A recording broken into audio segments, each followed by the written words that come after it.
അപ്പോൾ ഒരു 2-3 പ്രാവശ്യം ഷൂട്ട് ചെയ്തു. അവസാനം ഡയറക്ടർ വിഷ്ണു എന്ന് പറഞ്ഞു, ഒക്കെ ധൈര്യമായിട്ട് ചെയ്യും, കുഴപ്പമില്ല, അത് സായി ചേട്ടനല്ലായിരുന്നു. സാധാരണ നിൽക്കുമ്പോൾ സായി ചേട്ടൻ തന്നെയാണ്, പക്ഷെ പുള്ളി ക്യാരക്ടർ കഴിഞ്ഞ് കഴിഞ്ഞാൽ പുള്ളിയുടെ മുഖത്ത് നോക്കാനേ പറ്റില്ല, സത്യം പറഞ്ഞു. അങ്ങനെ ഞാൻ എന്ത് ചെയ്ത് ആ സീൻ കാണുമ്പോൾ നിങ്ങൾക്ക് മനസ്സിലാവും, ഞാൻ എൻ്റെ ഐഡിയ പരമായിട്ട് പുള്ളിയുടെ മുഖത്തൊക്കെ നോക്കാതെ ഞാൻ വേറെ എവിടെയൊക്കെ നോക്കി. അത് എന്താണെന്നറിയില്ല.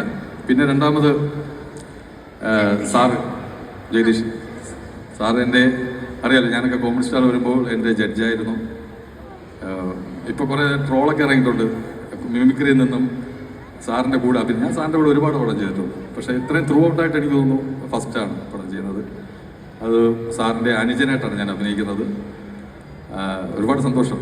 പിന്നെ ഷറഫ്, കല്യാണി, തുടക്കം കല്യാണി, ഒരുപാട് പേരുണ്ട്. അപ്പോൾ ഇതൊരു നല്ല സിനിമയാവും എന്ന് തന്നെയാണ് ഒരു പോസിറ്റീവ് ശരീരത്തിലുണ്ട്.